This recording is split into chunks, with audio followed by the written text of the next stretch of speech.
establishment and functioning of phytocenoses in agricultural landscapes. In particular, the fitness and the structure of phytodiversity, basic principles, criteria, and classification of phytocenoses. She presents the methodology of fitness examination in seminarutal phytocenoses of Ukraine, and how the changes on plant diversity indicate disturbances of phytocenoses. Unfortunately, Yeuheniia could not join in person because of interruption with electricity in internet, but she has sent pre-recorded presentation, and now we have the following arrangement. With the screen share, I am sharing both her video. It's without slide, it's just herself, and her slides. If you wish to see her slides, you need to select a proper share in this screen share option. Sebastian has posted a screenshot in chat. So hopefully everything will work. Now I switch the channel and we start.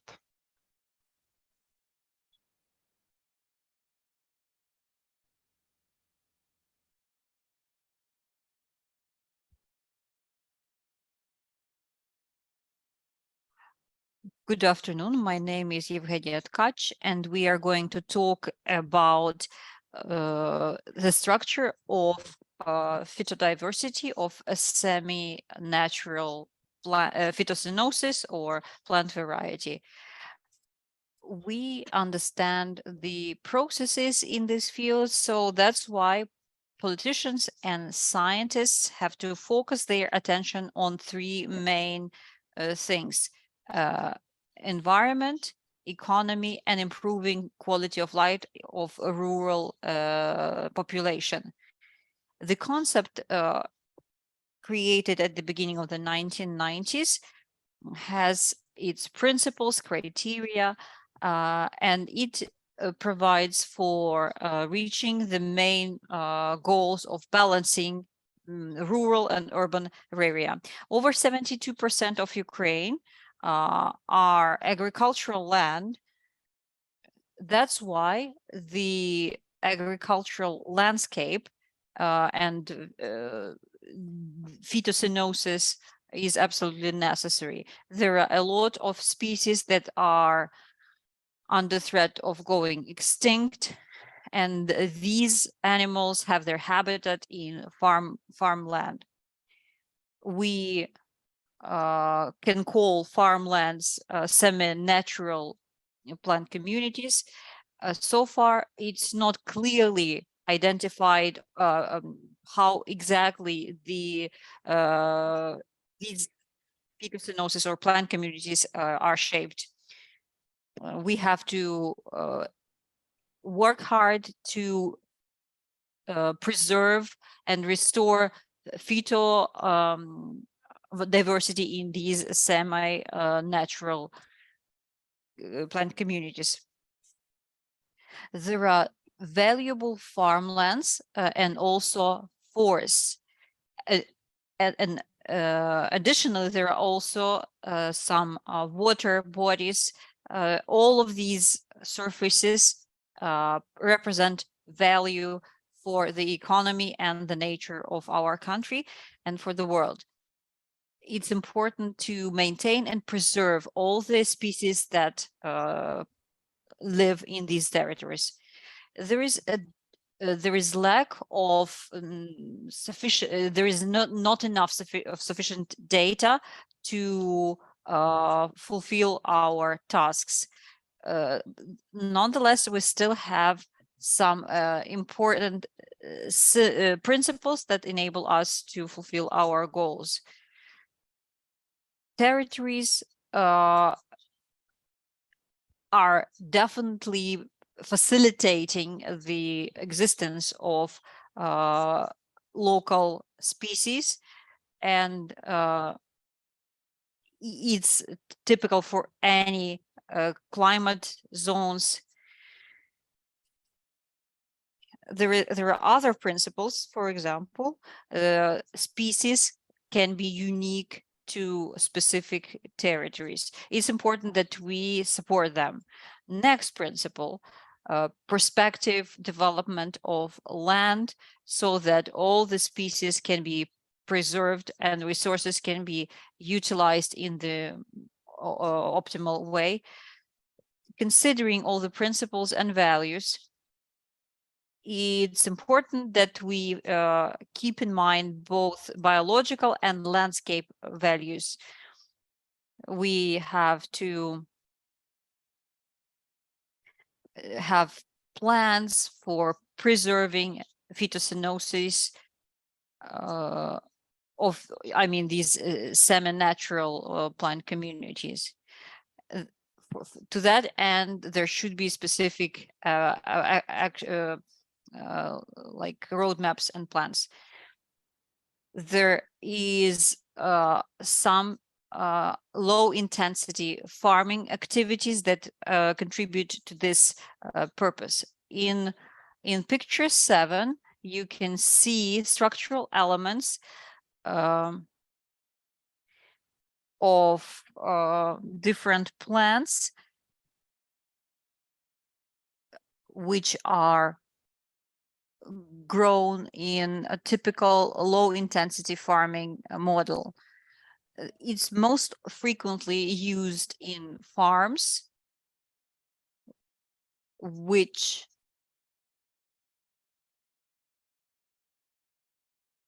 are working in the field of horticulture, or they combine horticulture and animal farming with low intensity.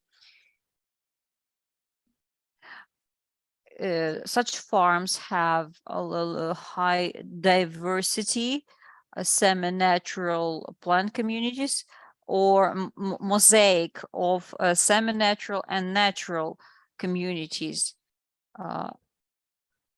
Such farms can be of all European or global significance. We have to focus on identification of mosaic of semi-natural and natural plant communities.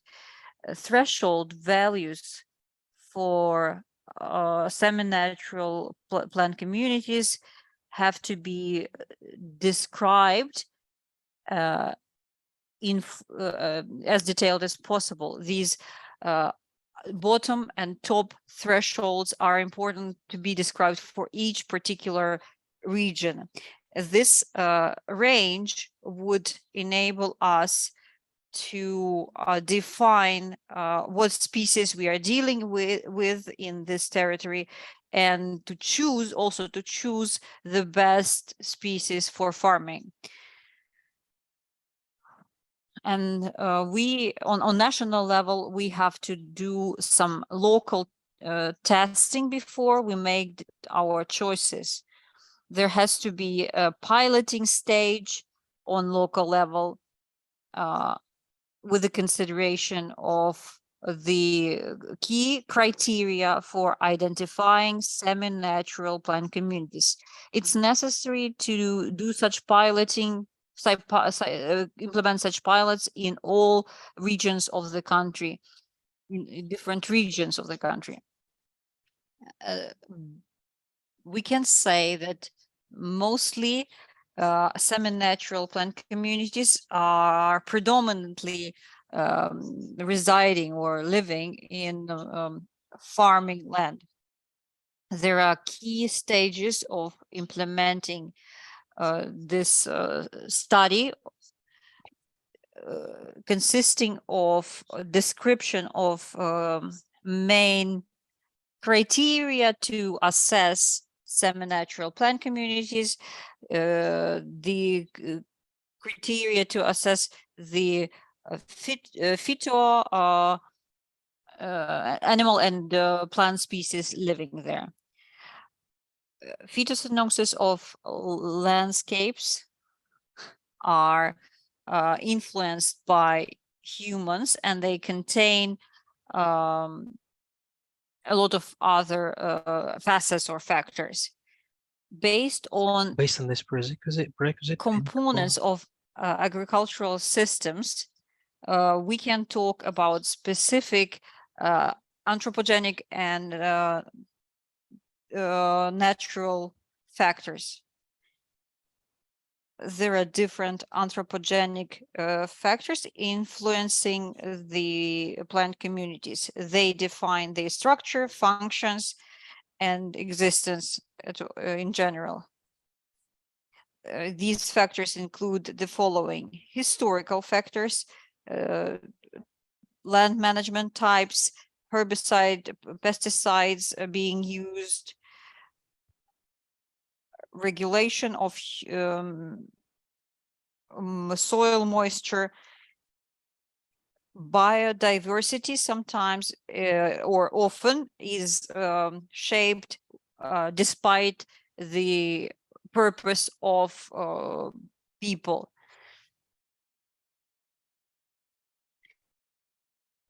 Diversity of natural and anthropogenic factors influences the results of the study and monitoring which should follow the study. In any ecosystem, there is specific characteristics of how intensively the plants grow and how capable they are of having offspring, how actively they can shape soil structure. Considering applied factors, we have to also list the following qualities. In territorial, administrative territorial units, the end goal of our study is to ground the optimum activity of human activities and to prevent environmental damage to the land, animals, and plants. To avoid unnecessary interventions. The key areas of the study is morphological, ecological, and other activities of plant communities.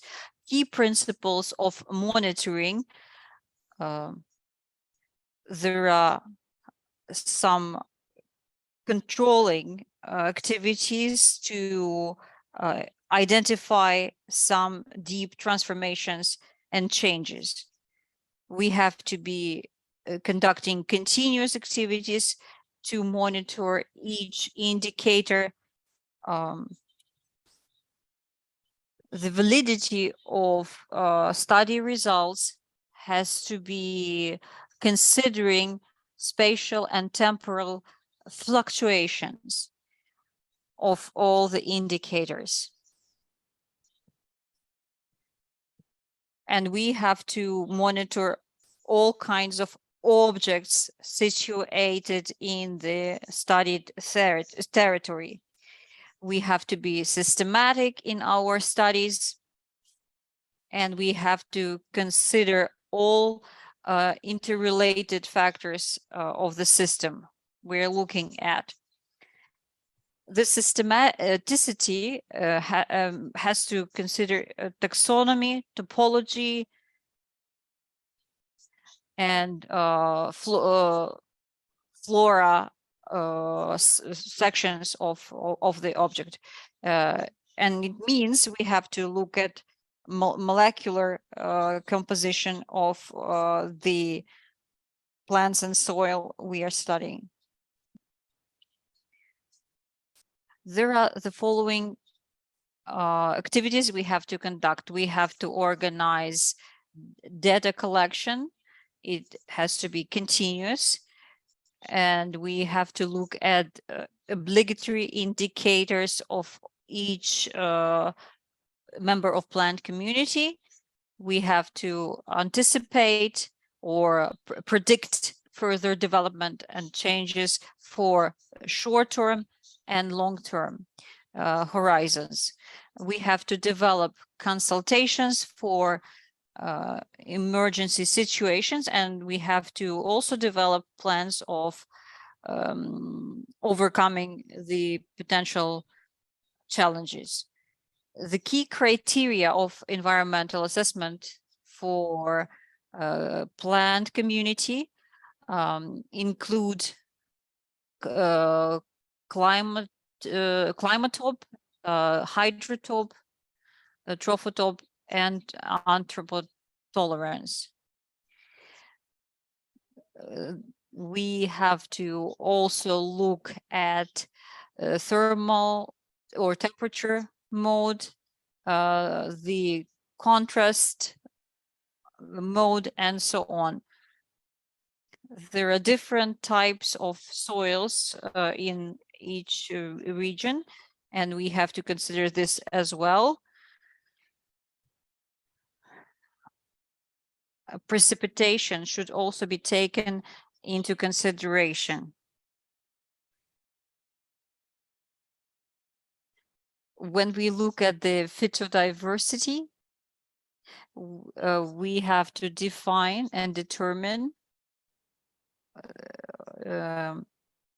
key qualities of species in this habitat, their adaptivity, urbanization of each species, and how well they are adapted to anthropogenically disrupted environment.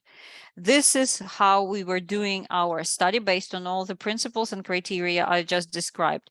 You can look at the map and see that it's the central territory of Ukraine, Vinnytsia, Kirovohradska, Kirovohrad, Odessa, Cherkasy regions of Ukraine. So these territories represent steppe, forest, and grassland of Ukrainian territory.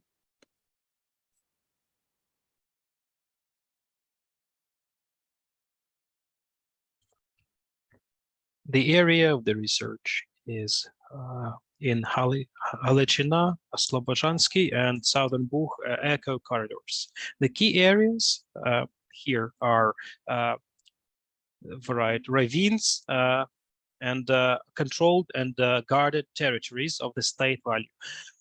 The research areas are located in these areas specifically. The climate in these areas is continental, mildly continental, and more susceptible, more pleasant for agricultural activities. Multi-year values of air temperature from 17 meteorological areas, stations in Ukraine from the NATO database indicate that this territory is the researched area over the last 30 years is characterized with a raise of average annual temperature by 1.7 degrees. Based on the degree of plant communities, we've conducted following research. So diversity of soil. Based on the initial research, the different regions. In varied regions, we've identified the following ecosystems with classification of plant communities. And we've identified that these plant communities are semi-natural ones. Among these areas are ecosystems of natural and semi-natural areas, meadows, forests, steppes, swamp systems resulting from melioration activities, enclaves of natural and semi-natural wood blocks and brushes that were maintained in the cultivated land, water dividing forests and brushes, and biotopes resulted from agricultural activities of a human being. Those are perennial gardens, very old ones, local wood blocks, and ravine systems. In the areas studied, we've identified the following areas that were classified as semi-natural plant communities. You can see this on slide 26. When we identify the intensity of activities, next on slide 27, we can see examples of those territories that were studied by us. Those are enclaves of ecosystems of semi-natural and natural low-level vegetation enclaves, natural areas, natural areas, and biotopes resulting from agricultural activity. When identifying the density of agricultural activities, we used assessment. We conducted assessment of ecological state of agricultural landscapes. One of the components here is the assessment of ecological stability and anthropological load on the piece of land. The basic quality marks are identifying ecological balance, resilience, and grade of transformation under agricultural transformations. Is the coefficient of anthropogenic load and coefficient of ecological resilience. The coefficient of anthropogenic load is characterizing the human activities on the environment, including the land resources. These coefficients allow us to identify in complex how rational, how feasible the land usage is of the territory. Based on these, on the coefficient of ecological stability, we identify the ecological state of the researched areas. The coefficient of researched stability resulted, the values of the coefficient was 0.3 in Odessa region, 2.42 in Kyiv region. While the anthropogenic load coefficient varied from 0.35 to 0.69 correspondingly. So the territory of the studied region is ecologically unstable, which results resulting from increased levels of anthropogenic load. The lands of agricultural lands, also identified by a coefficient of tilling, it varies from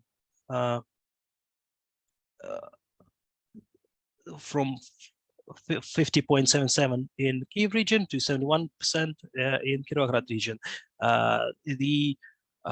It's one of the key coefficients is and resulting from our research, identify that the agricultural activities resulted in significant change and transformation in landscapes. Key role in hazardous situations in landscape related to anthropogenic factors, including agricultural and land cultivation. The key role here is tilling, and with the percentage varying from 48% to 72%. The coefficient of tilling in destabilizing condition, resulting in destabilization of ecological landscape and results in higher anthropological transformation.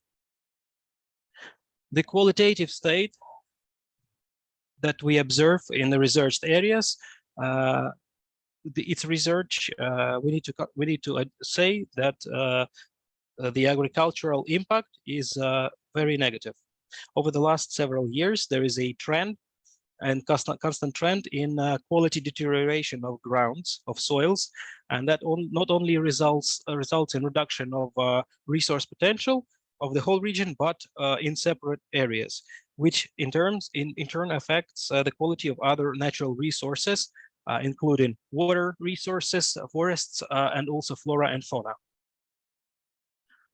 When assessing the agricultural territories to obtain a high quality and safe plant products, and maintaining semi-natural plant communities is tied to availability of unsafe objects, also the balance of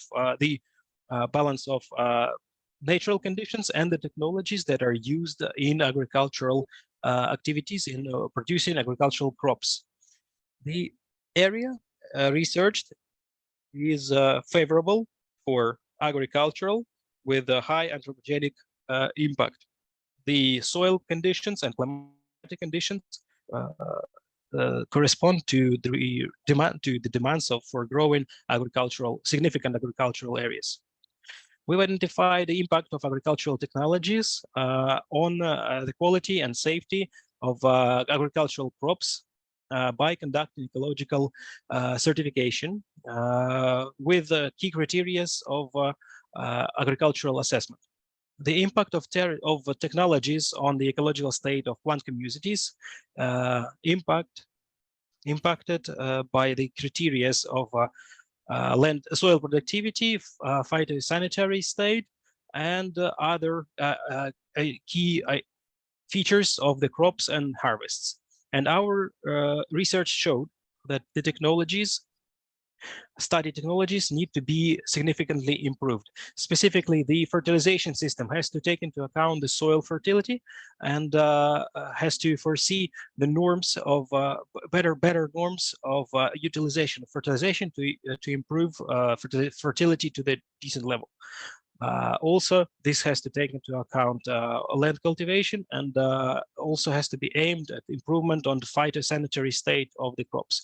This would result in improvement this would result in the necessary yield improvement and also reduce the negative impact on the environment, reduce the spread of sanitary plants in semi-natural plant communities, and also reduce the negative impact on the state of the plant communities itself. Presence of semi-natural plants. For that, we conducted taxonomy and typology research of the plants, of the vegetation. And the results are as follows. We've identified the spectrum of lead families of phytobiotics and the plant communities. The results are, there are 1,167 plants in 61 types and 81 families. The floristic spectrum analysis showed us that there are 23 families that are have more species, more species than the environment. That's why a small number of families is leading in terms of natural diversity. There are several families that are they don't have too many species, and this is a feature of Arctic flora.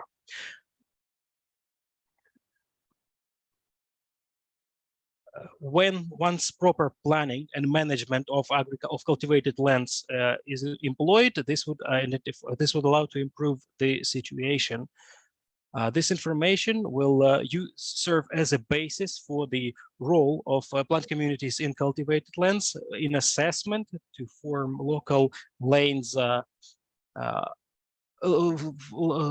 parts of national ecosystem in Ukraine, and that would allow us to maintain biodiversity in the cultivated lands.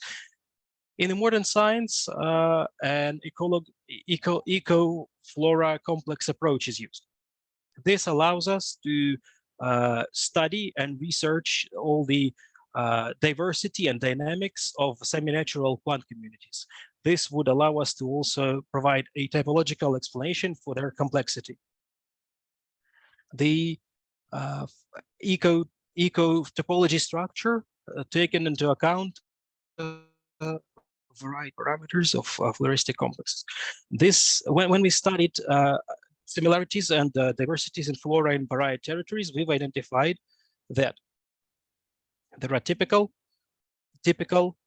areas of maximum similarity between plant communities are in Odessa, Kirovohrad, and Vinnytsia regions.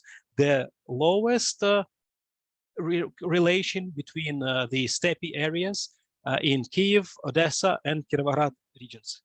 Likely, this is due to formation of species diversity by plant communities under impact of climatic change.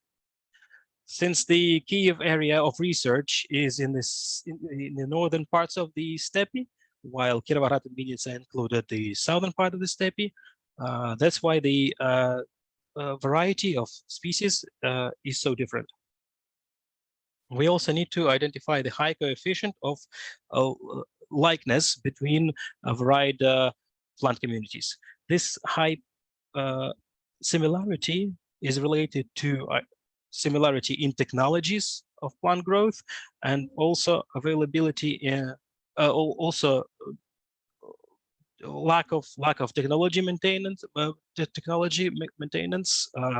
lack of proper usage of mechanical assets, and hence the plants in all plant communities is highly diverse between different areas, which is mostly related to physical location and soil and climatic conditions, and also the anthropogenic load.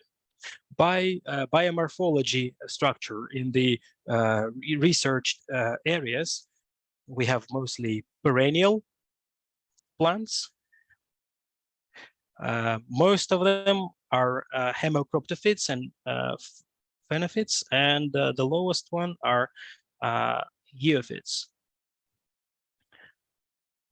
There are a lot of families that are widely spread in seminatural plant community and are of varied level of how guarded they are being. We've also identified then seminatural plant families are tensed, critic, and catastrophic states. This is related to their significant anthropogenic impact. Mostly this is related to woodblocks, furrows, and only ravines, valleys, and lakes have a relatively normal state. The steppe areas are impacted the least.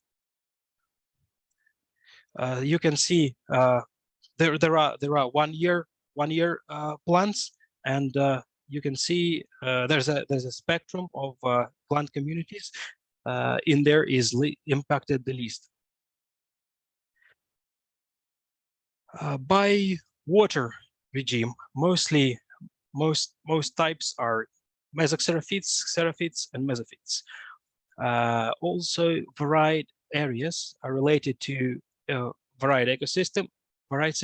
That's why it's mostly covered with mesophytes and mesoxerophytes. While in the woodblock areas, it's mostly mesophytes and mesoxerophytes. We've also identified mesoxerophyte plants in areas of lakes and rivers.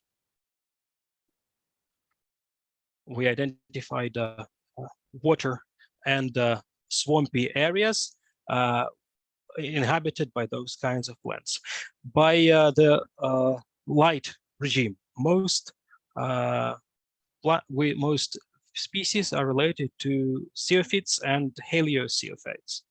The plants that feel much better in shady areas.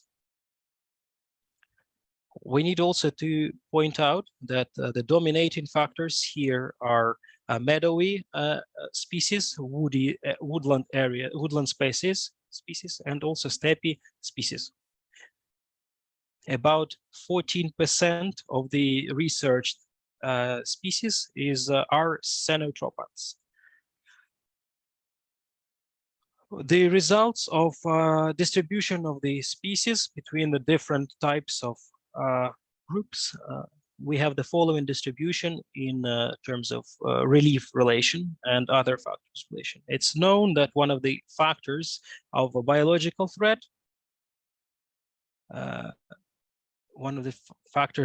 are inventive organisms. Due to wide mobility and lack of natural enemies, advance invade and secure areas of natural ecosystems and cultivated lands by pushing out indigenous species that are mostly rare or endangered. among the areas, among the organisms like that, are widely spread the organisms that are harmful for agriculture. This requires usage of herbicides, insecticides, and other specific agrotechnical methods, which leads to increase in energetic and technical costs. We've identified that adventive flora in the research plants. Among the research plants, there are 177 higher plants. By the state of ecological threat, among the advent plants, there are potential and balanced without an identified succession perspective. The most threatening advent and substant with substant perspective plants, there is about a 5% of those. This is mostly in landscapes that suffer the highest anthropogenic influence. Leading families in adventive plants include up to 30 species. That is about 60% of the total number of advents. After analyzing the flora, the plant community of cultivated land by the time of introduction, we mostly have archaeophytes, those species that were introduced to Ukraine before 462. By the naturalization intensity, amorphites, and also by distribution type, the most dominating ones are erhasiophytes, and by the type of there's a difference between the naturalization. There is a relation between naturalization and the state of introduction. Most types are archaeophytes and cyanophytes, while splitting this ratio half and half. By the distribution of adventive species by the regional criteria, we've produced 26 arealic groups in habitation group.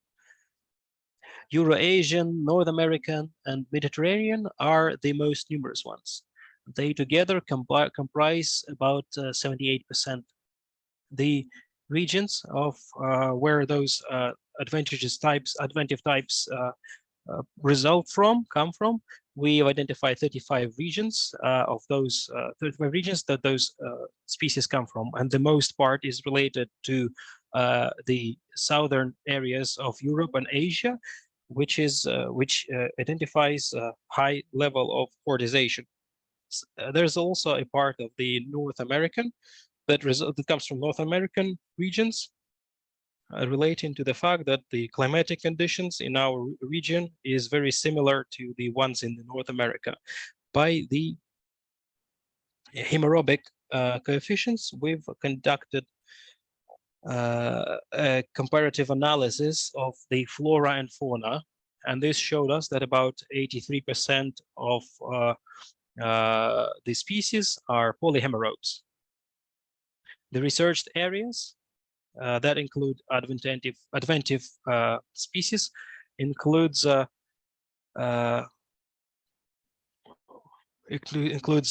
varied areas with high level of anthropogenic transformation, meaning that the most part are hemerophilic species. This means that in plant communities of cultivated lands include a high partition of adventive species. And this results sometimes up to 47% of which indicates high transformation of the researched areas. This specific group of plants allows us to identify the key peculiarities of this group of plants and identify how possible for them it is to adapt to the right conditions. These researches has to be conducted all the time, consistently, and this would allow us to control adventive species and then control the expansion, the spread of this group of plants. When assessing anthropogenic changes based on numerical factors, we identify that the sedimentization index, mostly those plant communities are of the type with high anthropologic transformation, but anthropization, anthropophytization indexes and kenophytization index, their high values identify that there's a high the apophytization is higher than the adventization. This means that those species are naturalized in the transformed plant communities and can compete with local species. We've also studied and assessed plant diversity, phytodiversity, with hemorrhobic, hemerophilic, and heterophilic and hemerophobic of those species. We've identified a general trend of increased hemerobic from semi-natural phytocenoses, and all the way to ravines, furrows, and woodblocks. The value of hemerobics shows us how valuable these areas is, because there are rare and endangered species of plants are located here. This also impacts the value, well, by the index of hemerability. The higher the index is, the more it's characteristic for plant communities with high impact of human activities.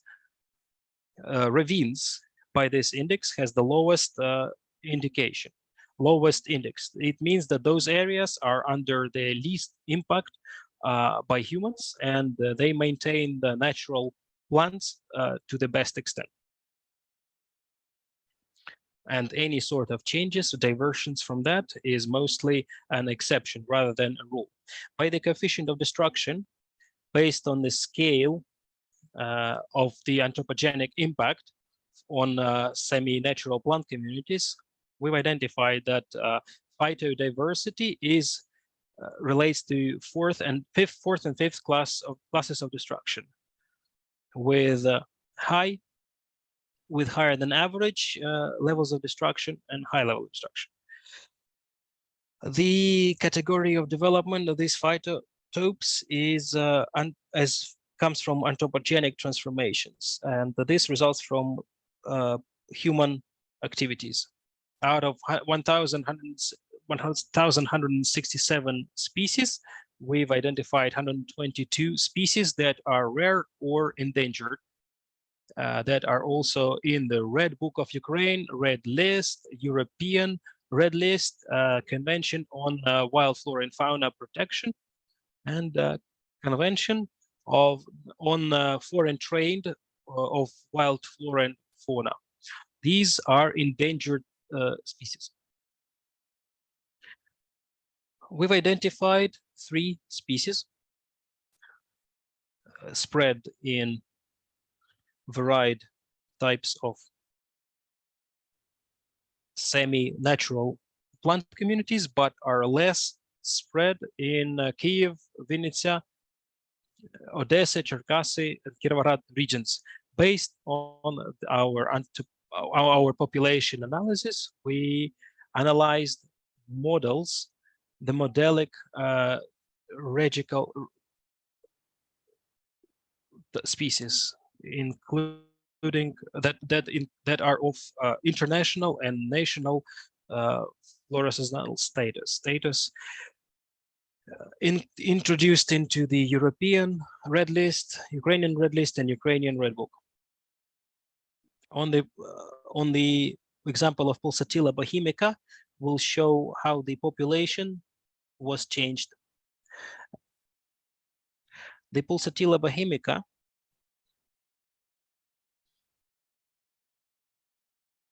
is a polycarpic hemicryptophyte and mesoxerophyte. It's the family of Ranunculacea. It's a Central European polymorphic species on the southern border of the inhabitation area. We've identified this. This appears in edges of woodblocks and also grassy hills.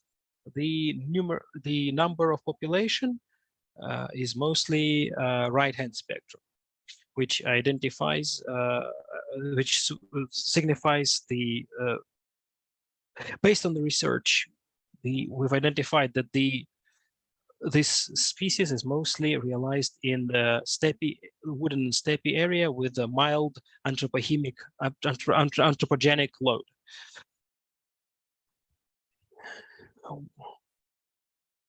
We've identified that by the classification of delta omega, the population of Pulsatilla bohemica in the plant communities of the central wood and steppe, there was a transfer from, in the Kiev region, from young to transient, in Vinnytsky region from young to old, and in Cherkasy region from young to transient. This dynamics shows that there's a huge impact of anthropogenic factors, and that affects the potential of existence of these species in woodblocks, edge woodblocks, and in the central wood and steppe of Ukraine. Our next research is the problem of forming of the central eco network of Ukraine in the context of spread of the green network of Ukraine. There are boundaries between the naturally protected areas of Ukraine in both floral and species aspects. To assess the efficiency of the key areas, we've calculated their relationship, their accessibility, their centrality, and their agrofragmentation. The relation degree is the degree of how those are connected, is the number of eco corridors related to a certain area. The higher this value is, the more alternative routes of genetic material exchange between diversity centers there is, and the higher resilience has this territory from anthropogenic factors. Accessibility and centrality are features of highest lowest Vichim index and highest read index and highest read index of relative accessibility.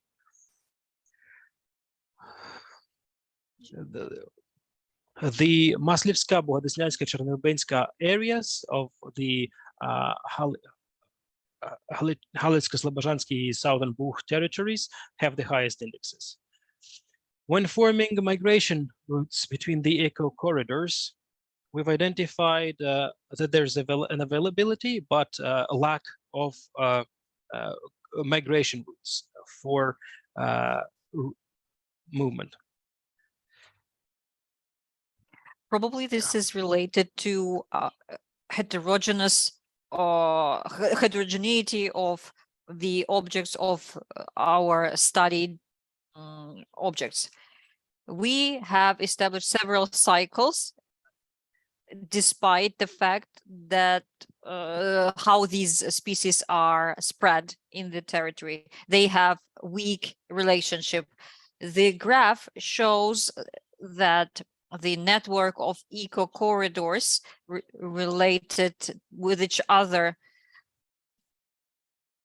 are not branched enough. Halitsk-Slobozhansk and Southern Bug regions cover the most key territories that are representative for forest and steppe territories. Based on our study and assessment of agricultural landscapes and considering the diversity and principles we mentioned at the beginning, forming of seminatural plant communities enable us to correctly analyze and assess these territories and identify them as structural elements of agricultural land and landscape. Thank you very much. That's it.